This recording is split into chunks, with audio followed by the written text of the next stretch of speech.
সম্মানিত viewers, primary শিক্ষক নিয়োগ প্রস্তুতি ও স্পেশাল সাজেশন বিডি জব কেরিয়ারের ধারাবাহিক আয়োজনে আজকে আপনাদের জন্য থাকছে বিষয়ভিত্তিক বাংলা সাজেশন। আপনারা চাইলে সাজেশনটিতে পরীক্ষা দিয়ে নিজেকে যাচাই করতে পারেন। কিভাবে পরীক্ষা দিবেন আমি বলে দিচ্ছি। তার আগে বলে নেই, এখনো পর্যন্ত আপনারা যারা চ্যানেলটি সাবস্ক্রাইব করেনি সাবস্ক্রাইব করে এবং লাইক কমেন্ট শেয়ার করে সাথে থাকবেন। প্রথমত, প্রতিটি প্রশ্ন বলার পর কিছুক্ষণ সময় দেওয়া হবে। এই সময়ের মধ্যে আপনি সঠিক উত্তরটি চিহ্নিত করবেন এবং খাতায় লিখে রাখবেন। যদি আপনি মুখে মুখে মনে রাখতে পারেন তাহলে খাতা কলমের প্রয়োজন নেই। যদি উত্তরটি সঠিক হয় তাহলে আপনি 1 নম্বর পাবেন এবং প্রতিটি ভুল উত্তরের জন্য 0.25 নম্বর কাটা যাবে। আপনি বিষয়ভিত্তিক সাজেশনে কত পেলেন তা অবশ্যই কমেন্ট করে জানাবেন, তাহলে অন্যদের সাথে কম্পেয়ার করে আপনার অবস্থানটি দেখতে পারবেন। তাহলে আর দেরি কিসের, শুরু করা যাক আজকের 1 নং প্রশ্ন দিয়ে। 1 নং প্রশ্ন বলা আছে, বাংলা ভাষায় মাত্রাহীন বর্ণ কয়টি? আমরা জানি বাংলা ভাষায় মাত্রাহীন বর্ণ হচ্ছে 10টি। সঠিক উত্তরটি হচ্ছে 10টি। 2 নং প্রশ্ন বলা আছে, কোনটি শরৎ সাহিত্যের চরিত্র নয়? আমি আবার বলছি, কোনটি শরৎ সাহিত্যের চরিত্র নয়? সঠিক উত্তরটি খাতা লিখে ফেলুন। সঠিক উত্তরটি হচ্ছে সুরবালা। সঠিক উত্তরটি হচ্ছে সুরবালা হচ্ছে শরৎ সাহিত্যের চরিত্র নয়। 3 নং প্রশ্ন বলা আছে, বাদশার লিঙ্গান্তর কোনটি? আমি আবার বলছি, বাদশার লিঙ্গান্তর কোনটি? তাহলে 3 নং প্রশ্নে সঠিক উত্তরটি আপনারা খাতা লিখে ফেলুন। সঠিক উত্তরটি হচ্ছে বাদশার লিঙ্গান্তর হচ্ছে বেগম। বেগম হচ্ছে বাদশার লিঙ্গান্তর। 4 নং প্রশ্ন বলা আছে, মধ্যযুগের বাংলা সাহিত্যে মুসলমান কবিদের উল্লেখযোগ্য অবদান কোনটি? আপনারা সঠিক উত্তরটি খাতা লিখে ফেলুন। সঠিক উত্তরটি হচ্ছে রোমান্টিক প্রণয়োপাখ্যান। তাহলে মধ্যযুগের বাংলা সাহিত্যে মুসলমান কবিদের উল্লেখযোগ্য অবদান হচ্ছে রোমান্টিক প্রণয়োপাখ্যান। 5 নং প্রশ্ন বলা আছে, নিচের কোনটি কাব্যগ্রন্থ? তাহলে 5 নং প্রশ্ন বলা আছে কোনটি কাব্যগ্রন্থ?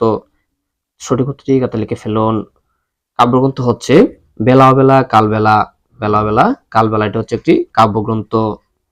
6 নং প্রশ্ন বলা আছে, 1952 সালের 21 ফেব্রুয়ারির পটভূমিকা রচিত কবর নাটকের রচয়িতাকে? আমি আবার বলছি, 1952 সালে 21 ফেব্রুয়ারির পটভূমিকা রচিত কবর নাটকের রচয়িতাকে? আপনারা সঠিক উত্তরটি খাতা লিখে ফেলুন। সঠিক উত্তরটি হচ্ছে মুনির চৌধুরী। সঠিক উত্তরটি হচ্ছে মুনির চৌধুরী। 7 নং প্রশ্ন বলা আছে, রবীন্দ্রনাথ ঠাকুর তার কোন নাটকটি কাজী নজরুল ইসলামকে উৎসর্গ করেছিলেন? সঠিক উত্তরটি খাতা লিখে ফেলুন। সঠিক উত্তরটি হচ্ছে বসন্ত। এই বসন্ত নাটকটি কাজী নজরুল ইসলামকে উৎসর্গ করেছিলেন।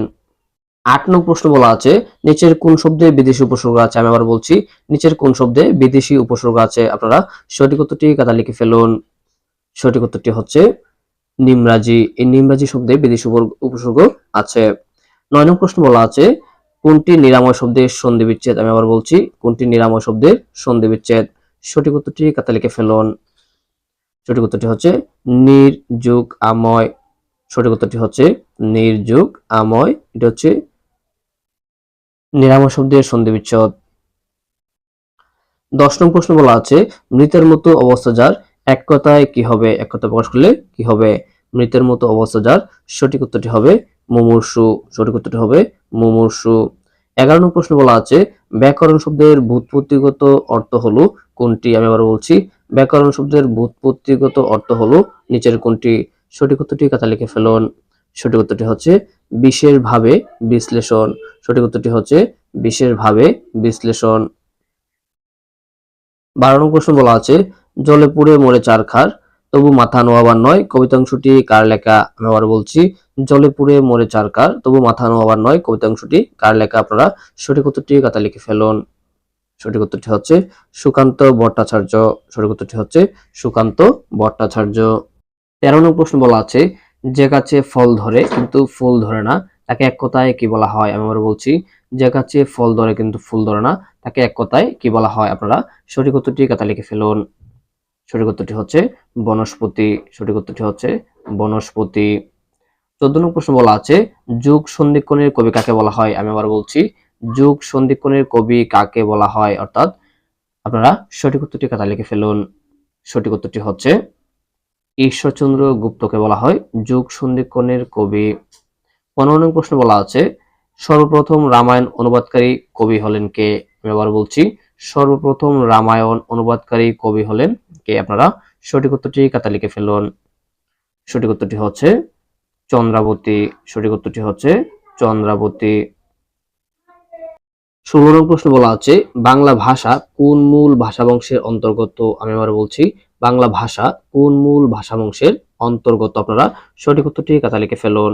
সঠিক উত্তরটি হচ্ছে ইন্দো ইউরোপীয়। সঠিক উত্তরটি হচ্ছে ইন্দো ইউরোপীয়।